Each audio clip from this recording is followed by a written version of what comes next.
ఫరో రాజభవనంలో జీవించటం ఎరిగిన మోషే తను తగ్గించుకొని దేవుడి ఎదుట జీవిస్తున్నప్పుడు, సాత్వికంతో జీవిస్తున్నప్పుడు దేవుడు మోషే గురించి సాక్ష్యమిస్తున్నాడు. అదేమిటంటే, నా ఇల్లంతటిలో మోషే అంతటి వినయం కలిగిన వ్యక్తి ఇంకొకడు లేడు అనే దేవాది దేవుడు మోషే గురించి ఆయన సాక్ష్యం ఇస్తున్నాడండి.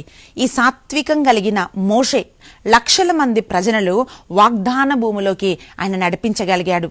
ఈ వినయం లేకపోతే, సాత్వికత లేకపోతే, వాళ్ళు సనిగినప్పుడు, గొనిగినప్పుడు, ఆయనకు విరోధంగా వాళ్ళు నిలబడినప్పుడు ఆయన ఒక నాయకుడిగా వాళ్ళని నడిపించలేకపోయేవాడండి. అవునండి, ఈరోజు ఇంటికి నువ్వు పెద్దగా ఉన్నావా? లేకపోతే ఉద్యోగం చేసే చోట ఒక బాస్ లాగా ఒక అధికారం కలిగి ఉన్నావా? అధికారం కలిగి ఉన్నంత మాత్రాన నేను వినయంగా ఉండవలసిన అవసరం లేదు అని చాలామంది అనుకుంటుంటారు.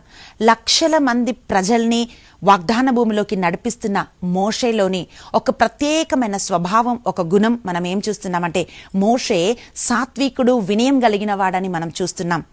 ఎందుకంటే ఒక నాయకుడికి ఆ వినయం కావాలి. ఒక గృహాన్ని నువ్వు నడిపిస్తుంటే, భర్తగా నువ్వు కుటుంబాన్ని నడిపిస్తుంటే, భార్యగా నీ బిడ్డల్ని నడిపిస్తుంటే, నువ్వు పరిచర్య చేస్తున్న చోట నువ్వు అందరికీ ఒక మార్గదర్శకంగా ఉండాలంటే, అందరినీ నువ్వు నడిపించాలంటే కావాల్సినది ఏమిటంటే వినయం. ప్రియ సహోదరి, ప్రియ సహోదరుడా, ఈరోజు దేవాది దేవుడు మనకి వినయం అనుగ్రహించాలని మనం ప్రార్థిద్దాం. ఎందుకంటే రెండు ఉన్నాయి. లోకం మనకి ఏం చెప్తుందంటే, నీ అన్నిటికంటే పైగా మనం ఉండాలంటే ఉన్నవి లేనివి అన్ని కూడా మనం బయటికి చూపించాలని లోకం మనకు నేర్పిస్తుంది. కానీ బైబిల్ ఏం బోధిస్తుందంటే, నువ్వు ఈ లోకానికి నువ్వు వెలుగులా, ఉప్పులాగా నువ్వు జీవించాలంటే తగ్గించుకొని జీవించాలని. తాను తగ్గించుకున్నవాడు హెచ్చింపబడతాడు అని వాక్యం సెలవిస్తుంది.